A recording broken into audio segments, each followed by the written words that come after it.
Welcome to the podcast.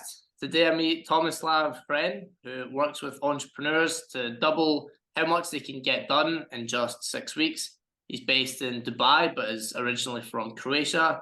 And I'm very keen to hear all of his different learnings and his teachings around productive and high performance for entrepreneurs. So welcome, Tommy. Thank you very much, Stewart. Happy to be here. Good stuff. Good stuff. So a bit about background to start. Tell me, did you grow up in Croatia originally? Yeah, so this is a fun story. I was born in Slovenia. That is a small country next to Croatia, literally just by the border, right? I'm a Croatian. And then I grew up most of my life in Switzerland. That's what maybe people don't know. And since 2015 here in Dubai and not moving away. Yeah, good stuff. Good stuff. Yeah, Dubai it's a place like no other. It's very, very special. Up and coming. Yeah, certainly. And you said that your name comes from, I can't remember what it was, but it was something different to normal, certainly.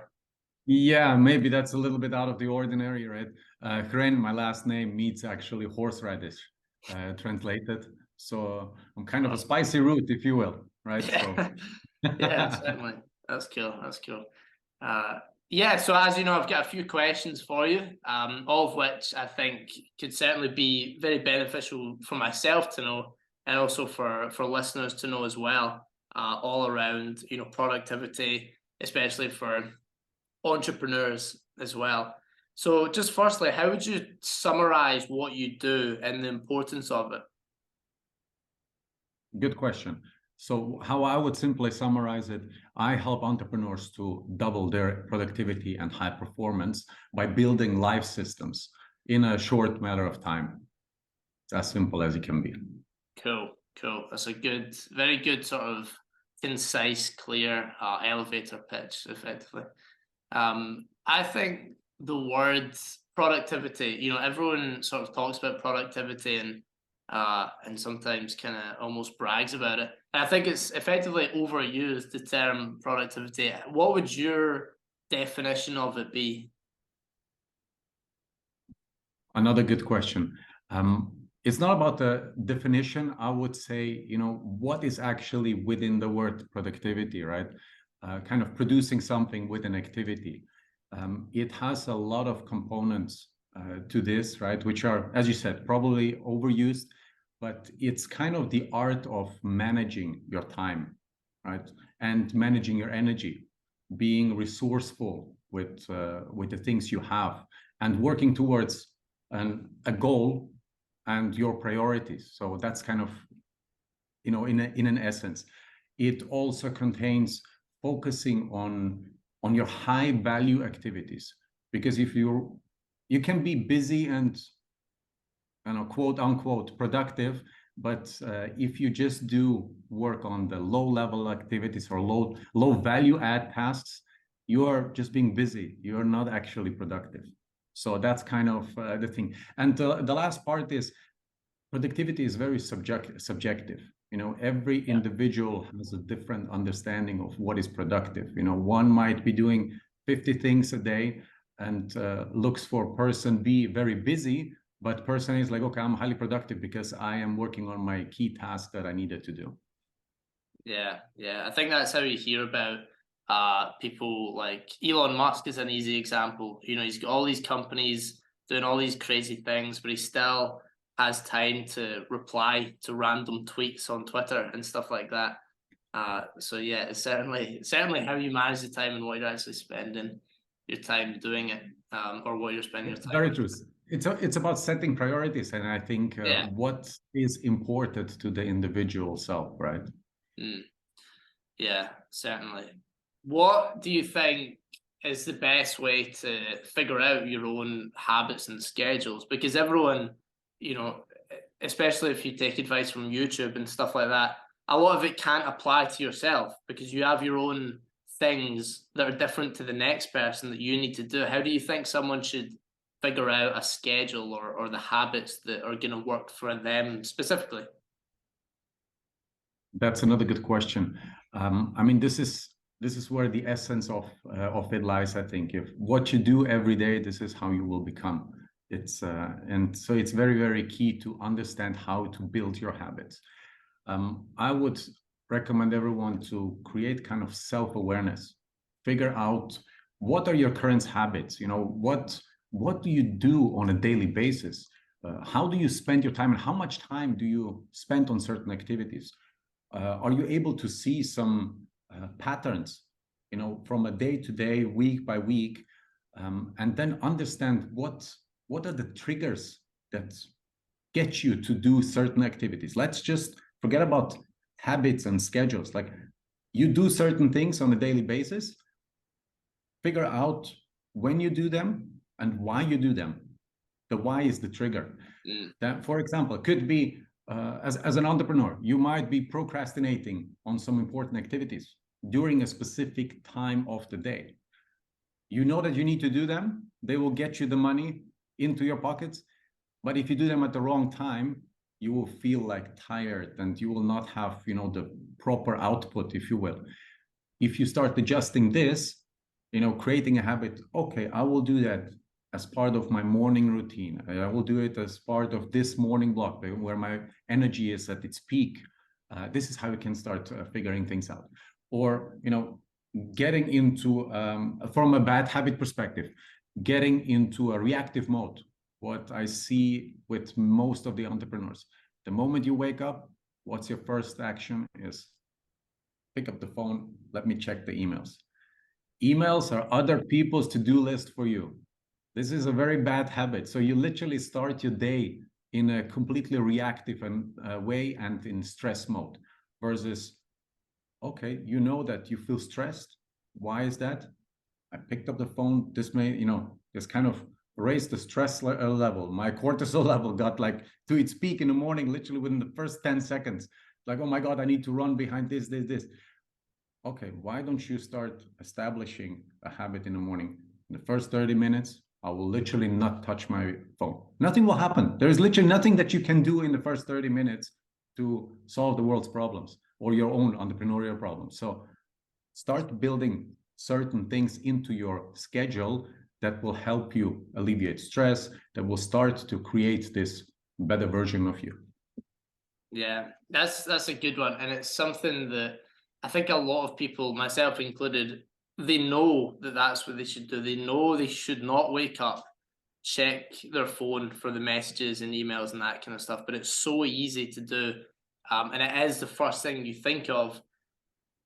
How do you think you can get someone to be accountable and consistent with doing that? Because I think I've probably heard that before and I've tried it, maybe done it for 1 or 2 days, and then by the Thursday, I'm back to checking my phone as soon as I wake up. How do you think someone can keep themselves accountable to actually keeping consistent with that? There is various ways. I mean, I can tell you, start a habit list, okay? And then we'll start checking them off. Maybe it will not work for you on the long run because of following reasons. You don't have the clarity why you are actually doing it. You don't have set a clear purpose and goal where you're heading to. For example, be it on your personal journey. What's your vision? Where you're heading to? So you have a different type of motivation of starting to implement certain habits. The habit list can then help you. Then there is various methods of not breaking the chain because you start ticking it off, on a daily basis, and you are now 14, 15 days in, you don't feel like, you don't want to break that chain. So you keep on going, although you maybe are not really motivated. So this will help you to keep going forwards, like, through a kind of a valley of a low, when you have a dip, like, I don't feel like, I feel very tired, that you still do it, it motivates you on a different level, so it keeps you accountable. Then the other way is get a coach, have an accountability partner, and not only a coach, have someone in your family, have someone in your friend circle that keeps you accountable. And there is various solutions to this. Interesting. Yeah. There seems to be a lot of apps as well on your phone now that you can use. I downloaded one a couple of weeks ago where it limits my I think I've got it set up for Instagram and Facebook, so it limits me to a certain amount of time each day, and when I go on to it, I have to press a button to actually see Instagram, and it like waits 10 seconds. So usually now when I go into Instagram, I hit that button and I have to wait 10 seconds. I'm like 4 seconds in, I think I don't need to be on Instagram.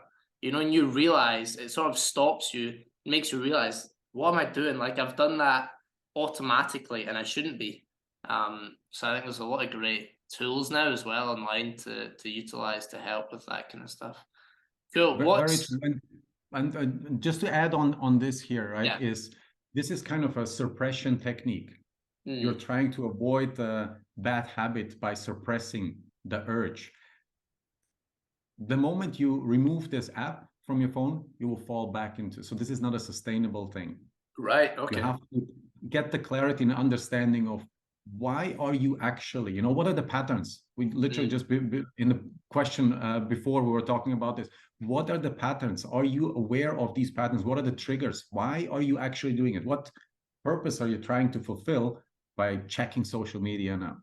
Is it just to doom scroll, you know, kind of try to switch off? There is Yeah. different ways of switching off. So trying to actually divert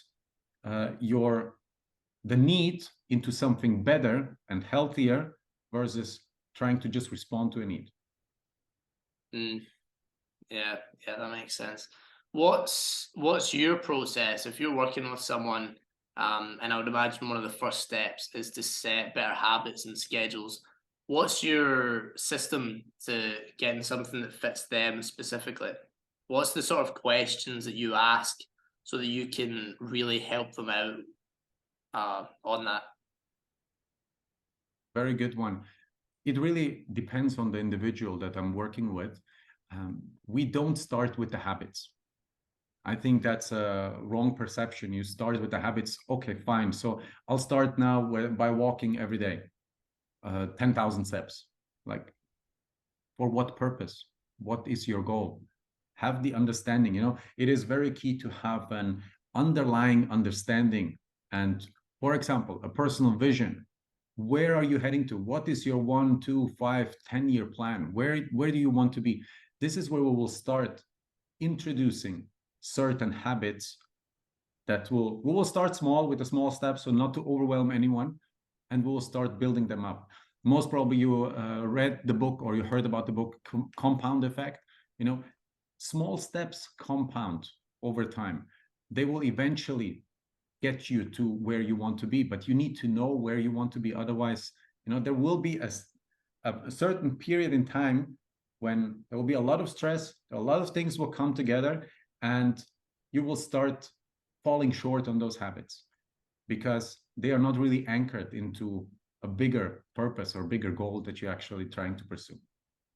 Yeah. Do you think that's one of the biggest mistakes that people make when they're trying to do these things to become productive? Do you think they make habits, or they decide that they're going to do things that sound productive and sound great, but they don't keep it consistent because they don't have them grounded and connected to those long-term goals? Very true. Right. Very true. Yeah, I've never thought of it that way, because I usually do that where if something tells me that, okay, I need to have, you know, a different habit, or I need to have a different schedule or something, it's a bit more shallow, where it is usually just based off of what I think is best. And I don't take that deeper strategic look of aligning it to those long-term goals as you talk about. So I think that's something that's probably most people do it the same way as me, which is kind of the wrong way to do it. And I think most people also do that where they set these habits and they don't stay for that long. So I think that's a great piece of value for people to think about, to sort of incorporate. New Year's resolutions. New Year's resolutions are Good example. the typical ones. You know, Yeah. everyone is getting very excited. Okay, I have the year ahead. I'm gonna do good. Like, what means good? Be very specific of what is good. You know, in your own context. What are you actually trying to pursue? It's like, I'm trying to be healthier. Well, what means healthier? Like, okay, I'll drink 1 glass of water more. It's like, okay, goal achieved. But make sure that you actually tied up to a bigger goal. Yeah, yeah, fascinating. Where do you think, getting onto more sort of the entrepreneurial side, because for a lot of people, um, they get up, they know they need to be in the office or doing whatever from, 9 till 5, 8 till 6, whatever it may be. And then they come home and then it's very easy to switch off. And now they're in personal time because they work in another place and they have personal life in their home. So there's that clear divide. But I think for a lot of entrepreneurs, or even if you're not an entrepreneur and you just happen to work from home, it's a lot harder to find that balance and have a clear divide. What do you think is the best way to do that? That is an awesome question. Here we talk about what is used by most people nowadays, work-life balance. Yeah. Personally, think I would not call it work-life balance. I would call it more work-life integration. Mm. It is very key to start setting clear boundaries, especially when you're an entrepreneur and especially when you're working from home. There is no clear delineation when you start. COVID has proven this thing. Productivity started to skyrocket, literally it went through the roof because people saved the time to drive to work, to commute. The commute of maybe half an hour, 1 hour each way equals like 1 to 2 hours. So what did they do? Literally from getting up, taking a coffee, and basically sitting down at the laptop and starting the work, and didn't know because everything was on call, things got delayed, it was not optimal, so they started to continue working on, etc. And family life suffers afterwards, friends' life suffers, name it. One of the main reasons is you don't set clear boundaries of, it's like, okay, this is work and this is my personal life. So I don't want to call it like work-life balance. This means that one has to take precedence, and one, where do you start thinking, why don't you integrate them? And what I like to propose here, or give a more insight, is make the calendar your best friend. Start scheduling your work stuff in there, which hopefully you are doing already, but start also scheduling your personal thing in there, anything that you do in your personal life. So you have a very clear guidance of, at any given point of the day, is what you are doing. So you are very clear about it. This equals, kind of setting the boundaries. That doesn't mean, okay, by 6 p.m. I'm done. It's like, okay, maybe it's till 6:30, and from 6:30, I know this is like another meeting. It's my family meeting. It's my family time. It's my dinner time. It's my play time, etc. So you keep on going, or this is my email time. Whatever it is, make the calendar your best friend and make use of it. It will not take you over. You are still controlling the calendar. If you don't have it in the calendar, somebody else is most probably controlling your time. Yeah, that's a good way to put it. Good way to put it. What do you think is the best way to do there if you run a business or whatever you do and your day always looks different? So some days you're going to be really busy with calls, some days you're not, some days you're going to have, totally different tasks to the day before. What's the best way to have any sort of system for scheduling what you're doing, utilizing your calendar, and doing it in a way that supports the stuff that you're going to be doing each day, even though it could be totally different at totally different times? That's a very good one. I think it comes down to, flexibility, being flexible with your schedule to a certain amount.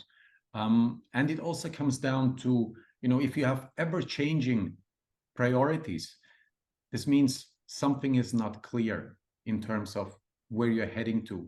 It always comes down to the root cause. Why are your priorities changing all the time? It is fine if you have every day something different, from let's say customer acquisition, then to planning your days, then producing content, whatever that might be. That's fine. You have, for example, scheduled your week with different tasks each day. That doesn't mean there is issues in that. That's good, because you have started to batch them and structure them in a normal way. However, if things start to change throughout the day, we have to make sure that we embrace proper prioritization. This is me, first of all, being flexible, to that change. Like, okay, I have, let's say, a buffer that if something comes in, I am applying a buffer. So I know that there is a potential disruption coming in. I have already addressed it. So I have planned ahead. The next one is prioritization, what I just mentioned before. You can have a clear prioritization model. You might have heard about Eisenhower matrix. It's not just a to-do list. There's something called an Eisenhower matrix that is in 4 quadrants, right? It helps you to define what is important, what is urgent, and what you can schedule, what you can delegate, what you can actually eliminate out of this whole thing. That doesn't mean you have to do only one for 1 week. You can literally structure it, okay, to 1 day. This is what I need to do today. And if certain things all of a sudden turn urgent and important, then I'm going to address them now. And the other one is start making bigger chunks of work smaller. The bigger they are, the more complexity, the more worry, the more misunderstandings. So if you start chunking your big workloads down into smaller pieces, you can finish them faster. So you actually make progress towards a bigger goal, and there is less chance that, number one, you will be distracted or disrupted in your action, and that you will not make the right progress towards your bigger achievement or bigger goal. Cool. Talking about because I know you're talking about, I didn't know the name of it, but I think you're talking about the 2 axes where it's like important, non-important, urgent, non-urgent. And then you've got, this is what you do now, this is what you schedule, this is what you don't really care about, effectively. Correct. What happens sometimes with myself is it'll be the night before, and I'll think, okay, what do I need to do tomorrow? I start planning out, stuff that's set in time, so calls, and then other stuff that I just need to do at some point. And then there's the stuff that it would be great if I get done, but it doesn't really matter. I could do it the next day, the next week, whatever. And so I'll schedule the times, and I'll think, okay, let's say 10 o'clock, I'll look at emails. That'll maybe take 20 minutes, let's say. But sometimes when I get to the next day, I have less emails than I thought, maybe, and it only takes me 5 minutes. Then I've got 15 minutes left. So my point is, sometimes I'll schedule a certain amount of time for something, and then it turns out it took way less time or way more time than I forecasted. What do you think is the best way to deal with that without getting totally strayed from your original plan? That is a very key driver to success. And I call it kind of the daily review or a daily retrospective. You can start off, if you're not doing it already, on a weekly basis. I'd start with having a weekly review. How did my week go? What did I do?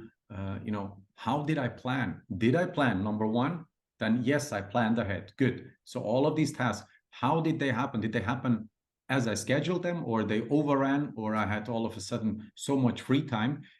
And start adjusting that. Once you do that on a weekly basis, then you can start, chunking it down onto a daily basis. You can literally do a daily review. I went down to an extreme of having 3 reviews per day. So this is how I start to work in my own system. I have my day split in 3, which is from 6 a.m. to noon, from noon to 6 p.m., from 6 p.m. Into 10, 11 p.m. And I do continuously reviews. So I check upon my day and figure out, okay, what went well, what didn't, how can I actually improve that? So I can immediately take that improvement into my next day and see where we go, where we end up. I think for a lot of people, and myself included probably, is obviously there's always more stuff you can do. There's more stuff you can review on, more stuff you can plan or analyze or whatever it may be. But it's always going to take more time. So I think sometimes for myself, let's say it's a Sunday night and I'm finishing some work, I might think, okay, let's say I've got 30 minutes before I have dinner or go to bed or whatever. And I think, well, I could either spend the 30 minutes doing something, like doing a task that means I don't need to do it next week, or I could spend the 30 minutes reviewing how I've done for the week from a productivity standpoint, how much time I've spent on things, maybe what can I delegate, or you know, that sort of stuff, that sort of analysis and reviewing. And very often I'll think, well, I'll just do the task because it's something that is actually getting done that way. And I think probably a lot of people do that, even subconsciously. And I suppose it's probably just a balance of how much time you're spending reviewing and changing and stuff like that. Because obviously, if you spent 100% of your time trying to be more productive, you would do absolutely nothing because there's the 0% left for actual tasks and activities. How do you think it's best to get that balance where you're not spending too much time trying to be productive, that you're actually taking away from time doing tasks? Very, very crucial question. And there's a very simple answer to it. Take action. You know, there is a myth of over planning. The more I plan, the more I organize, the more productive I will be. But if there is no action following that plan, then we keep on planning. This is just another loop of procrastination. It's just there is various levels of procrastination, and one might be over planning and over organizing. Like, okay, I just watched a YouTube video on how to plan my week. Okay, so I start to plan and I dig into planning. So I've perfectly planned my day. By the time I wanted to start to work, it's already noon, Monday. So literally I wasted like 3, 4, 5, 6 hours, depending on when you wake up and when you start working, of actual productive time. What I would recommend to start with is start with small steps. Why? Because if you want to climb the Kilimanjaro, there is high chance that you will somewhere in the middle or the first third of the mountain, you will stop because it's going to be too difficult. You're not used to hiking. So, okay, let me plan to get to point A and then to point B and then to point C. So you start stacking, you know, your habits, your planning, you start to improve on a continuous basis. So you see where you're actually getting into, and you don't have this paralysis of planning versus taking actually action. You know, like I like to say it, you know, one task completed is better than 10 tasks planned. It's as simple as that. Cool. So let's say you're, I don't know, a lawyer or an accountant or something like that. And each day you wake up and you have a bunch of stuff to get through. And let's say you don't take into consideration that much how productive you're being. You just wake up and do what you need to do. But you would be more productive if you had a little bit of a think about it, a little bit of a review. What can you change? What can you do better? That kind of thing. So you're saying the best thing for that person to do is to take it step by step. So to implement maybe 1 or 2 of these techniques to be more productive, and then a couple of weeks later add a couple more, and then going forward like that, instead of getting started with everything all at once, and then that first week you're living a totally different day to the week before. Am I on the right tracks there? Very true. You're on the totally right track. Let's say, take another analogy. If you want to run the marathon, okay, you can start running literally today. Put your shoes on, start running 42 point whatever kilometers. There is high degree of chance that you will stop after a few kilometers, because you need to start building up that strength, that knowledge, that practice of continuously and consistently going out for a run, build up that muscle, and then you start to achieve all of your goals. You're spot on. Right. So would you say, going back to what you were talking about earlier, would you say the step 1 there is to figure out exactly what your goals are, your long-term goals are? Or do you think getting to that level of how productive you are, do you think that's something that you take more focus on a bit further down the line when you've already implemented some ways to be more productive? I think it's there's different levels of productivity, or different depths, if you want. Do you want to have some short-term gain and you have a good feel factor and eventually this is gonna fizzle out? Like, okay, fine. For example, when I work with my clients, I make sure that we look towards long-term. There will be short-term gains, 100%. It's more for the long term. If we talk about productivity and high performance, everyone can get the feeling of being very productive on one day, 1 week, 1 month, but sustaining this over a long period of time of multiple months or multiple years to actually reach your goals is a completely different ballgame. That's why I want to focus on a bigger timeline or bigger time scale, long-term goals, long-term visions that will guide me where to go. And then we will start small. And, speaking of compounding effect, everything will add up. Cool. Yeah, that sounds like a smart way to do it. What do you think are some myths around productivity? Because probably for so many people, if they're they're scrolling on YouTube or Instagram or whatever, and they're entrepreneurs, they're gonna have a lot of stuff coming up. Little marketing tricks, sales tricks, productivity tricks, and if you were to go onto YouTube and look up how to be more productive, you would get maybe hundreds, thousands of videos. What do you think are some common misconceptions and things like that you don't think are very good advice? So this is a very good one. And from my own experience and what I see most common, especially with entrepreneurs and small, medium, and even large companies, is the perception of working longer hours. We think we are being productive by working longer hours. The more we cramp in, I start off at 8 a.m. in the morning and I worked all the way through 10 p.m. So I was very productive. Everyone has a very, pat on the back. We are fine. There is an energy that you have, an energy, let's say, call it an energy bucket, glass that you have available throughout the day. So once this is depleted, your productivity will go south.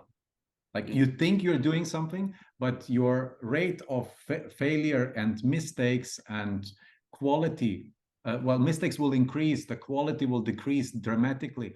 You will feel that you're doing something, but you're actually not doing anything. So what would take you maybe 20 minutes to achieve at the edge hours of a day when you are really unproductive, your energy is low, you will maybe take 3 hours for this, for the same thing, because you are literally not switched on. This is just one of those. Another one, which is very common, multitasking. Everyone likes to multitask.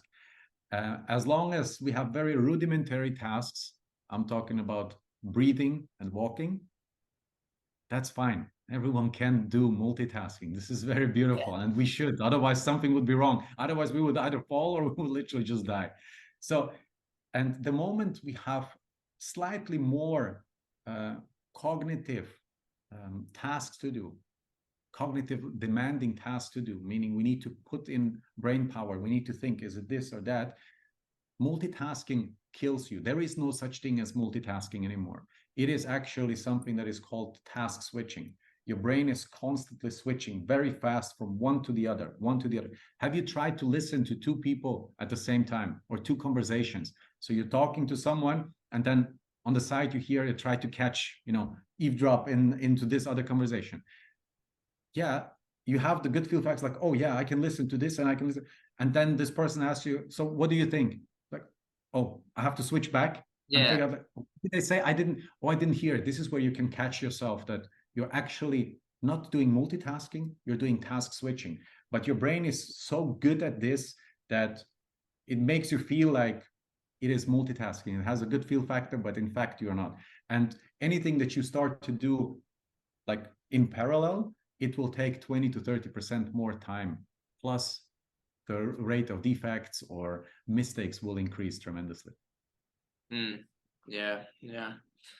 Because I think you make a good point there with energy management, because you hear time management all the time, but you don't hear any energy management all that much. And I'm a victim to that sometimes, where I could plan out my day and I think I'll do this, And then obviously it's usually the first, let's say 6 hours where I can stick to it pretty well. I've got the energy, I've got the focus, I can get done what I plan to get done.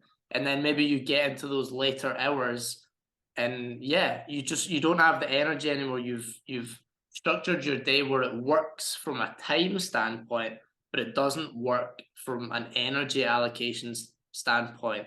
And the end result is you don't get done what you wanted to get done. Um, yeah, so that's a good point. How do you think people should try and navigate that? Because I think it is, and maybe you'll have a different, maybe you'll disagree with me here, but I think it is more complicated than time management. Because you can get a bit of paper, you can say 9, I'm going to do this, 10, I'm going to do this. It's fairly simple, it's fairly linear. But with energy management, it sounds like it would be more complicated to figure out the best structure. Or maybe we've just not learned enough about it. What do you think? Very good question.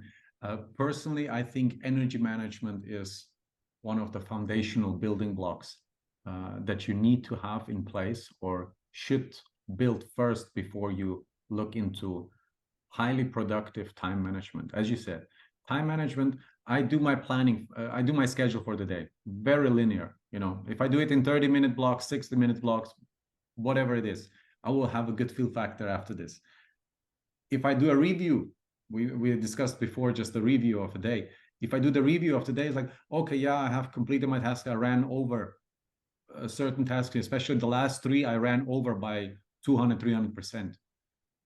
If you don't understand what energy management is about, you will not even see, you will think like, okay, I cannot finish all of these tasks. That doesn't make sense. I should maybe just cut down the task. No, it's how you actually ensure your energy throughout the day. You can have a peak and then you will have a drop. Or the goal would be to keep your energy levels up while you're working on your main tasks or your most important tasks, your money-making activities, etc. The moment you start feeling a slight drop, start taking breaks. For example, short breaks, replenish your cognitive capacity, have some foods, have fruit, make sure that you hydrate, take a break, go for a walk, depending on your type of work, go to the gym. You know, physical activity will boost your energy extremely. Start building up this as a habit, and you will have again another, you know, let's say silo of energy in the afternoon, so you can productively use this piece as well instead of just having one peak and go down. So you start to ride the waves towards end of the day.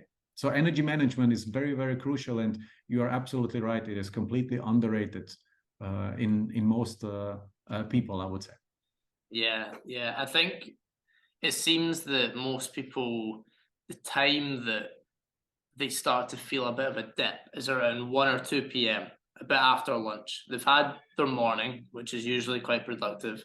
Then they have lunch, and then they struggle to get into the same flow as they were in before. What should they do there? Do you think they should, like you said, take more consistent breaks, do a certain thing, go out for a walk? You know, what, or do you think it's something that is specific to each person? What, you know, if I was in that position, let's say, what kind of advice would you give to me? So there is it really depends on the individual itself, number one, and what type of work you do. Are you working in an office environment and you cannot just kind of take a nap Yeah. because it would look strange. If you're working at home, you are your own boss, you're your own business owner. Take a quick nap. For example, take a 5, 10, 15 minutes, 20 minutes nap. This will work wonders. Go out for a walk. Take that break, go out for a walk, replenish. Watch what you eat. Don't eat a pizza or pasta, some high carb that will literally make you sluggish afterwards. So these are kind of the things that you can do. Then if we go even more into the schedule, what type of schedule do you have? What type of activities do you do in the morning? Those should be, because you are really focused, you have the energy, etc. Those should be the type of activities that they are more cognitive demanding. They need your brain power, your focus, your attention. In the afternoon, for example, more creative tasks that don't need that much, let's say, brain power. for simplicity's sake. They are easy to deal. For example, you just need to listen. You need to take a decision based on certain facts that will be presented, but you don't need to really dig into each specific topic. That is, so kind of when you start scheduling like this, then you play with your energy. So okay, my energy is peaking here in the morning. This is where I do my most important tasks. In the afternoon, obviously, eventually it will go down. This is the time where I put this type of category of tasks and to-dos in my plan. Cool. Do you think it makes a big difference what you eat for lunch, and how the type of food impacts how sluggish you are, how productive you are? What would your suggestions be there of like a type of food to have that's going to help you remain productive over the next few hours after that? Keep your lunches light. Don't overeat. Eat to, there is I think a Japanese way of eating that is like 80%, fill your plate or eat up to when you're 80% full. Don't overeat. There is a small time delay until your stomach tells your brain that I'm full. And by the time it says, it sends you these signals, you're already overeaten. Yeah. So you will eventually feel like, oh no, okay, I've overeaten. As I said just before, don't eat a pizza or pasta or some heavy carb food, because this will literally just spike your sugar level, in your body up. And what happens after flying up high?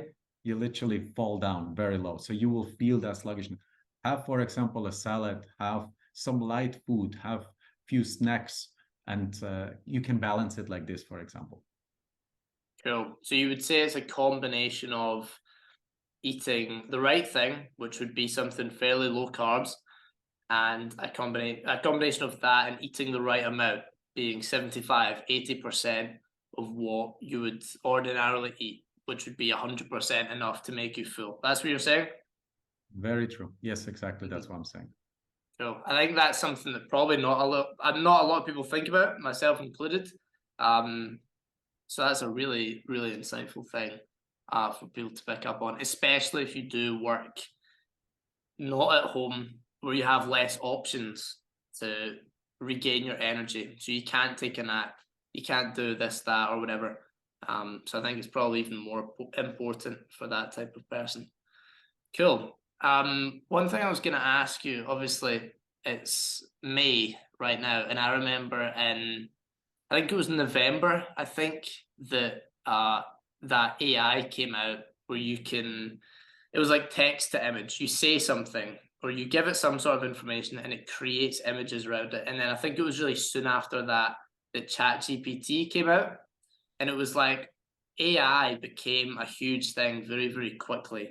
And you're getting all these different uses for it now, all these different platforms. And obviously a lot of them are to do with productivity. I keep getting an ad for this app, and it's like, I don't know, $20 a month or something like that. But it's designed using AI to help you get a better schedule, or it creates your schedule for you or something like that. I don't know. Do you think they're worth using, or do you think that's just overcomplicating things? What's your take on that? Very, very good point. I mean, AI is now in everyone's ears, right? And it's here to stay. So my recommendation is make use of it, experiment with it, and figure out what makes most sense, in your own schedule, in your own life as entrepreneur. How can you benefit from these? Most of the AI tools out there now that speak about productivity or relate to productivity are mainly about time management and automation. Like we talk about task automation, like Zapier or IFTTT, right?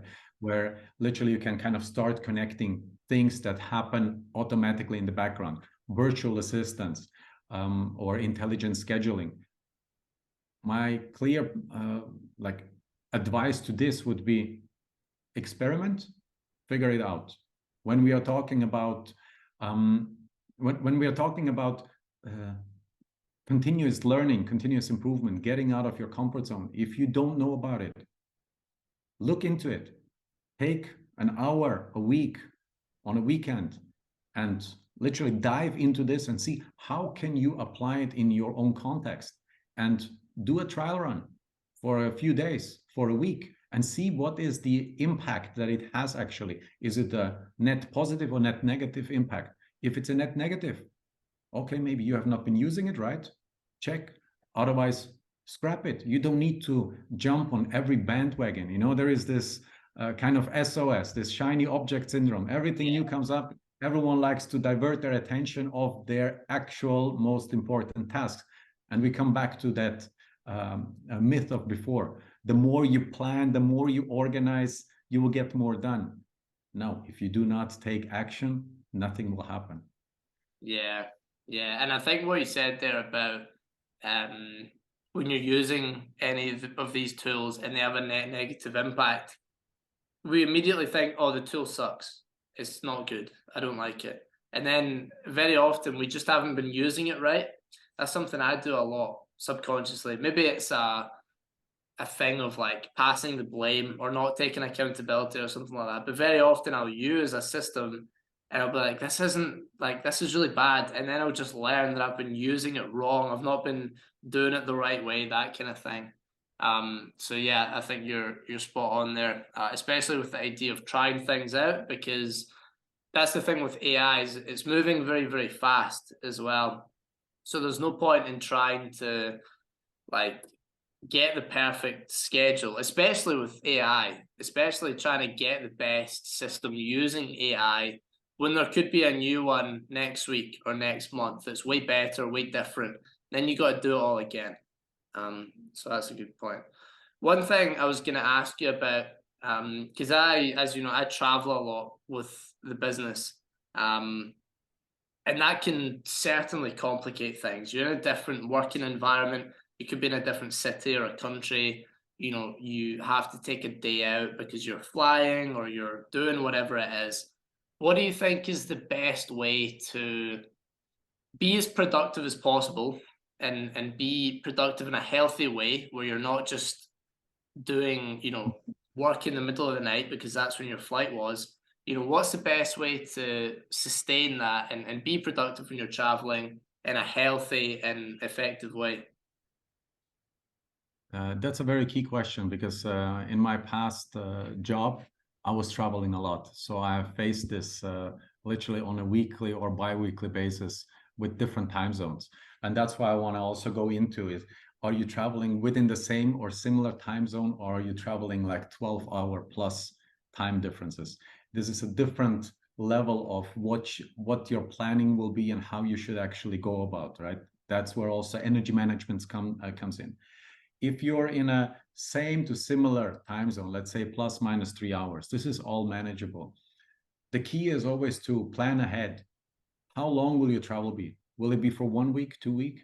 What is the outlook of these next 2 weeks? What are you trying to achieve? What do you need to do? Speaking of the prioritization beforehand, what is urgent? What is important? What can I schedule by when? So once you have this clarity and prioritization, you will go with more peace of mind, into these travels, right? Then being more productive, use downtimes for various things, especially when you get to the airport. Yes, you can work and start to complete 2-3 extra tasks.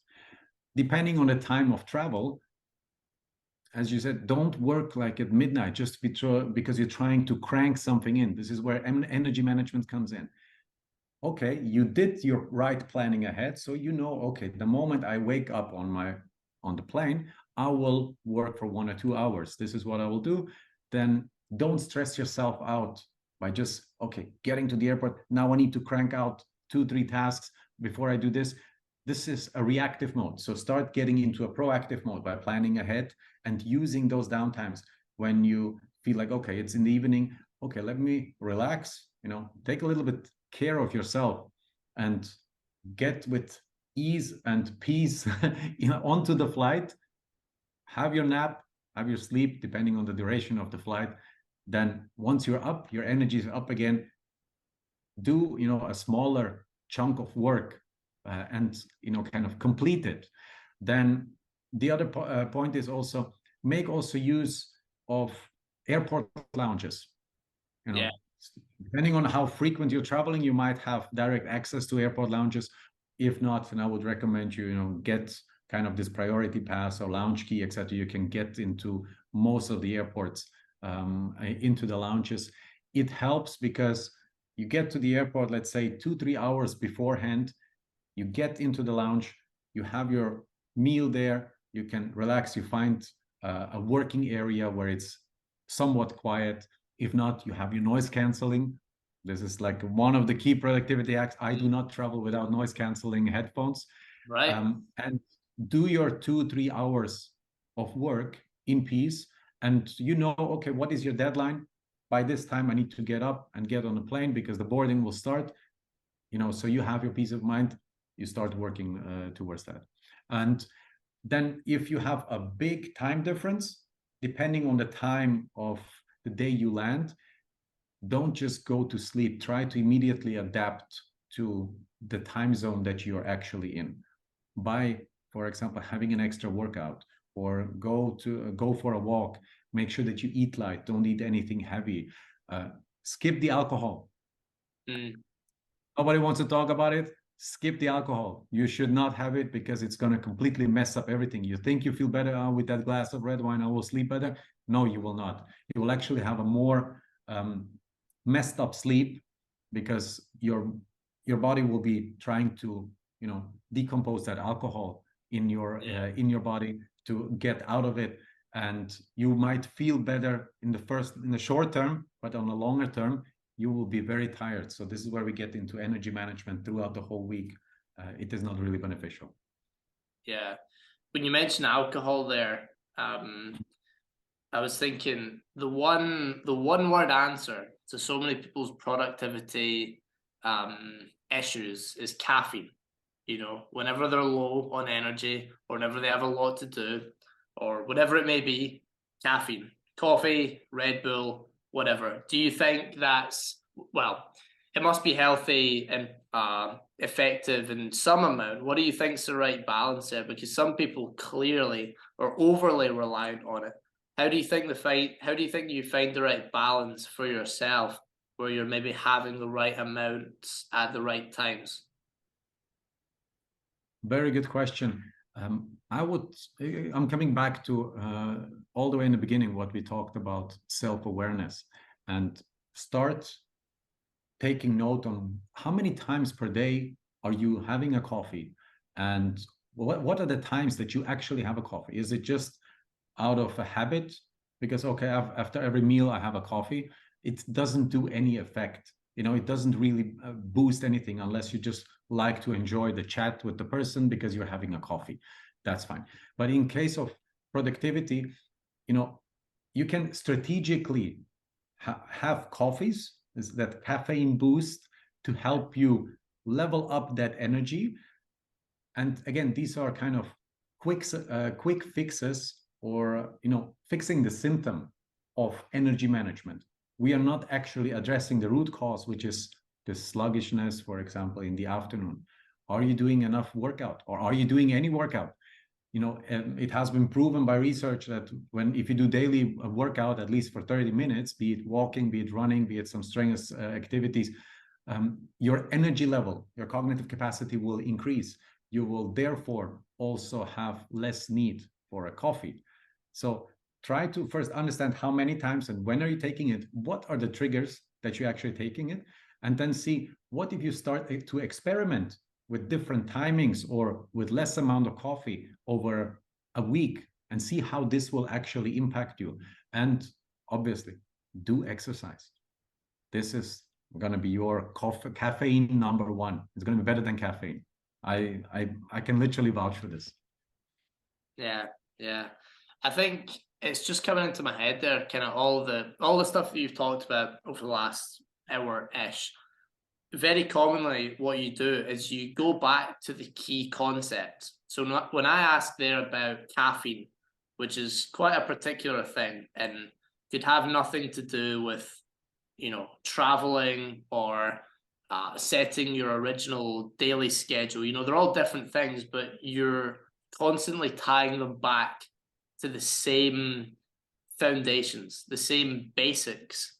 Do you think that sort of summarizes productivity in that once you understand the basics, the foundations, you can apply those concepts to all the different specific things I've been asking? Do you think it's a matter of learning those basics, learning those foundations, and applying it to the niche questions? Totally. And I'm very glad that you literally just mentioned this. Everything ties back to a foundation. I like to use the analogy, you cannot build a house on a toothpick. You know, you have to have a proper foundation in order to start building it up. Have a huge or tall building. If the foundation is not right, eventually it will fall apart or crumble, and it will be not as effective as it can be. Yeah, yeah. You mentioned noise cancelling headphones a minute ago, and I was going to go into it, but I chose to go into the caffeine stuff instead. A lot of people, probably especially the younger generations, listen to music when they're working, and I'd be interested to hear your thoughts on that, because I think it's something that probably a lot of people, they have their own bias, like in the way that they maybe listen to music while they work and they probably justify it to themselves. They say, well, it makes me concentrate better or something like that. But the real reason is just they like the music and it's boring without it.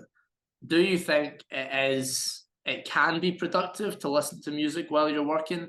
Or do you think 99% of the time it's just a justification because it makes it more enjoyable? Very good question. And I can give you a very simple answer. I can give you a more elaborated answer. The simple answer is yes, I think it can make you more productive. And you know, the more elaborated one is what we started to talk about in the beginning, is productivity is subjective. So every individual person, entrepreneur, will have a different sense of productivity, or what makes them focus more, what helps them with attention, etc. What I like to recommend here is, instead of just always relying on noise canceling and music, listening to this, experiment. See how it would be if you don't do it, but do it for over multiple days. Let's say, okay, this week I will try to literally focus on this, and do it without the headphones. Yeah. See if you can keep your attention, keep your focus. So is actually music the trigger, or is it just nice to have?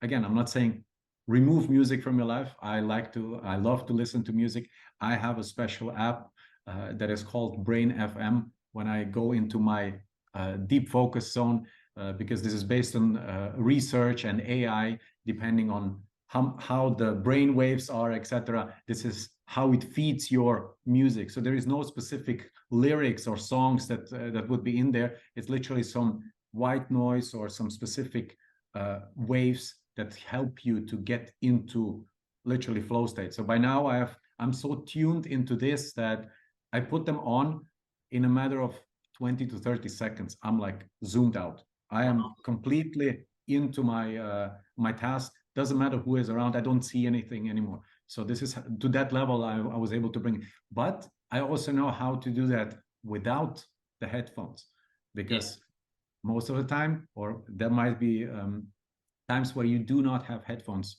handy.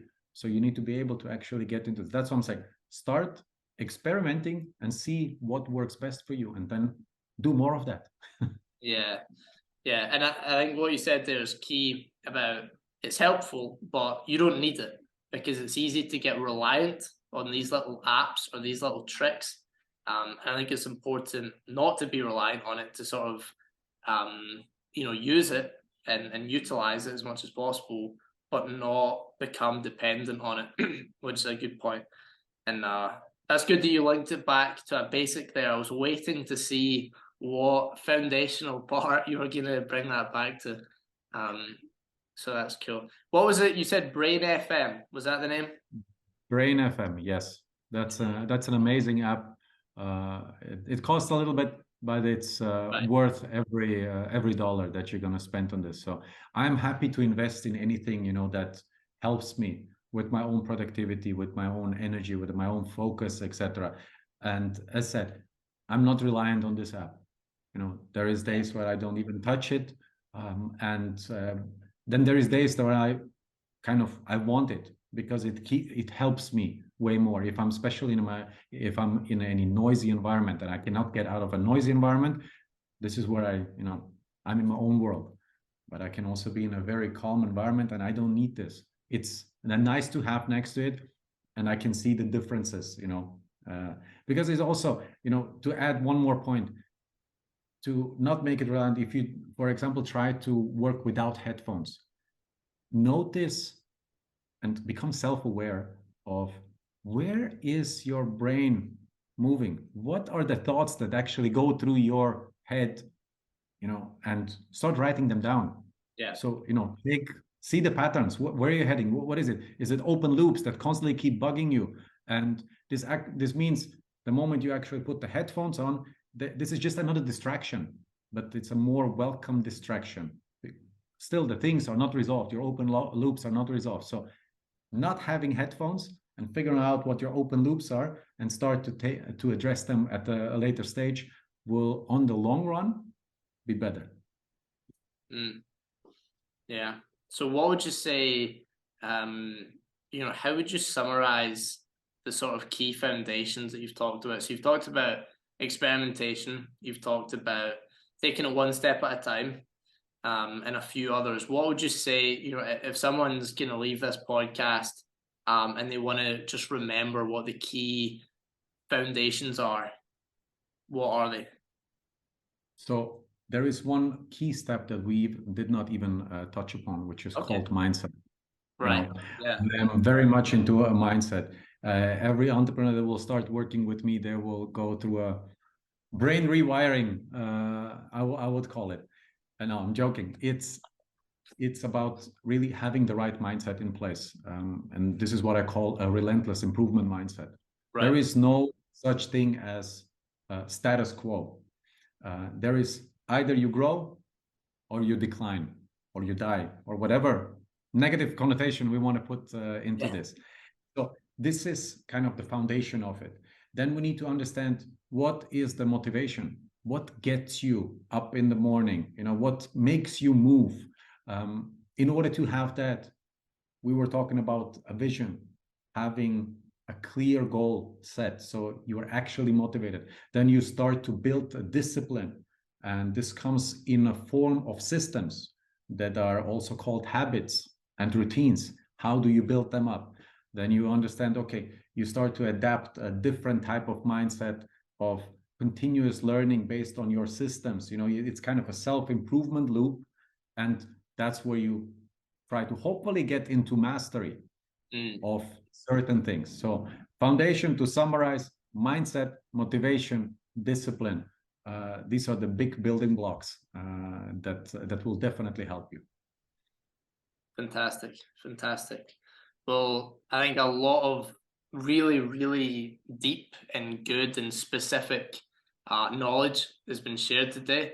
I think we've managed to get past some of the sort of generic plain stuff that you would get on your average YouTube video, and some of the stuff that people can really start implementing to make it work for themselves as well. So I really appreciate that, Tommy.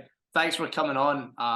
Me, myself, I've learned a lot from this on, what I can do to become more productive, have better schedules from, for business life and for personal life as well. And as you say, integration as opposed to balance. And I'm sure anyone listening has learned a lot of good stuff as well. So appreciate you coming on, Tommy. Thank you very much, Stewart, for providing me this opportunity. It was great to chat with you. Of course, glad to hear. Just to remind the listeners, Tommy works with entrepreneurs to become twice as productive in 6 weeks through a lot of the techniques mentioned today and many others as well. Tommy, what would be the best way for someone to get in touch with you to potentially schedule a call? great question. I would say hit me up on Instagram, follow me, and send me a message, and I will get in touch with you, and then we'll take it from there. Perfect. Good stuff. Well, Tommy, thanks for coming on. Listeners, thanks for listening. Looking forward to having you, or looking forward to the listeners listening to the next podcast. Tommy, look forward to speaking to you soon as well. Thank you, Stewart. Have a good one.